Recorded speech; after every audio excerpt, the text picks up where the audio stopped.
आज के इस विश्लेषण में हम सीधे एक ऐसे रहस्य में गोता लगाने वाले हैं जो दशकों पुराना है।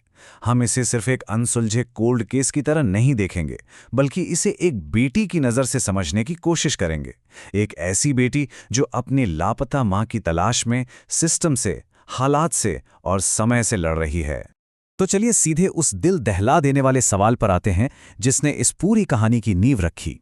जरा सोचिए, एक माँ जो अपने बच्चों से बेहद प्यार करती हो, वो अचानक बिना कोई सुराग छोड़े कैसे गायब हो सकती है? सैली नाम की एक युवा महिला के लिए ये सवाल 1997 की गर्मियों से एक कभी न खत्म होने वाला बुरा सपना बन गया, जब अचानक उसकी मां मैरियन के फोन आने बिल्कुल बंद हो गए। इस रहस्य की सबसे पहली और सबसे अजीब बात यही थी, वो भयानक खामोशी जिसकी किसी को उम्मीद नहीं थी। बात जून 1997 की है। मैरियन, जो ऑस्ट्रेलिया के गोल्ड कोस्ट में एक बहुत ही सुलझी हुई स्कूल टीचर थीं, उन्होंने अचानक अपनी नौकरी से इस्तीफा दे दिया। वो एक लंबी ट्रिप के लिए लंदन निकल गई। शुरुआत में सब कुछ ठीक था, बच्चों से फ़ोन पर बातें हो रही थीं, लेकिन फिर अचानक सब कुछ शांत हो गया। कॉल्स आना बिल्कुल बंद। अब जो बात इस कहानी को और भी उलझा देती है, वो ये है कि ये कोई आम छुट्टियां नहीं थी। पीछे से बिना किसी को बताए उनका घर बिक चुका था। बैंक खातों से लगातार भारी रकम निकाली जा रही थी। लेकिन सैली के लिए खतरे की असली घंटी तब बजी जब मैरियन ने अपने बेटे के 19वें जन्मदिन पर कोई फोन नहीं किया। पिछले 19 सालों में ऐसा कभी नहीं हुआ था कि उन्होंने कोई जन्मदिन मिस किया हो। इसी एक बात ने सैली को अपनी खुद की तलाश शुरू करने पर मजबूर कर दिया।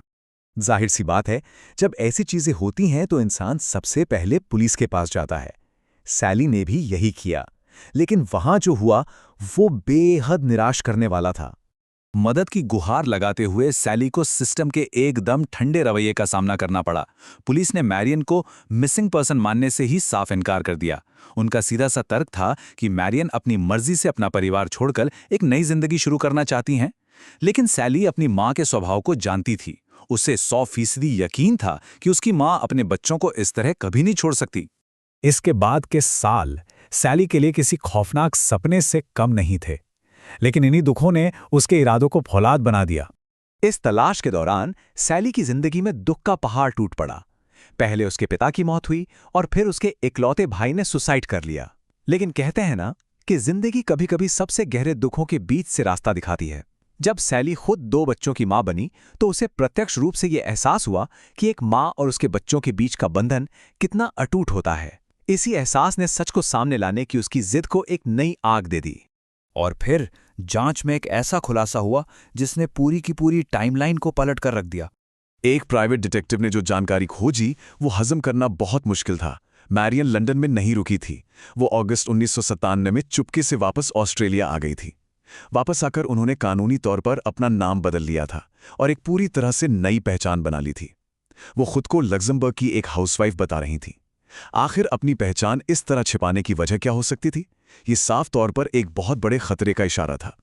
दशकों तक पुलिस ने इस मामले को ठंडे बस्ते में डाले रखा, लेकिन आखिरकार 2019 में एक ट्रू क्राइम पॉडकास्ट ने इस कहानी को दुनिया के सामने ला दिया। इस मीडिया कवरेज ने इतना बड़ा हंगामा खड़ा किया और जनता का ऐसा दबाव बनाया कि पुलिस को मजबूर होकर 2019 में आधिकारिक तौर पर मैरियन का नाम लापता लोगों की सूची में डालना ही पड़ा। केस जब दोबारा खुला तो पुलिस के हाथ एक ऐसा सुराग लगा जो मैरियन के गायब होने से पूरे 3 साल पहले का था। 1994 के अखबार का एक छोटा सा विज्ञापन, लोनली हार्ट्स कॉलम में। ये विज्ञापन देखने में एकदम सीधा साधा लगता है, एक साथी की तलाश का विज्ञापन, लेकिन असल में यही वो जाल था जिसने मैरियन को फंसाया और उनका संपर्क एक बेहद खतरनाक इंसान से करा दिया। पुलिस की जांच में इस विज्ञापन के पीछे खतरनाक सीरियल ठग का चेहरा सामने आया। ये शख्स खास तौर पर अकेली और सिंगल महिलाओं को अपना शिकार बनाता था। हैरानी की बात देखिए, इसने कम से कम 17 अलग-अलग नामों का इस्तेमाल किया था। इसका काम करने का तरीका हमेशा एक जैसा था। पहले महिलाओं का भरोसा जीतो, फिर उनकी जीवन भर की जमा पूंजी लूटो और बिना कोई सुराग छोड़े रफू चक्कर हो जाओ।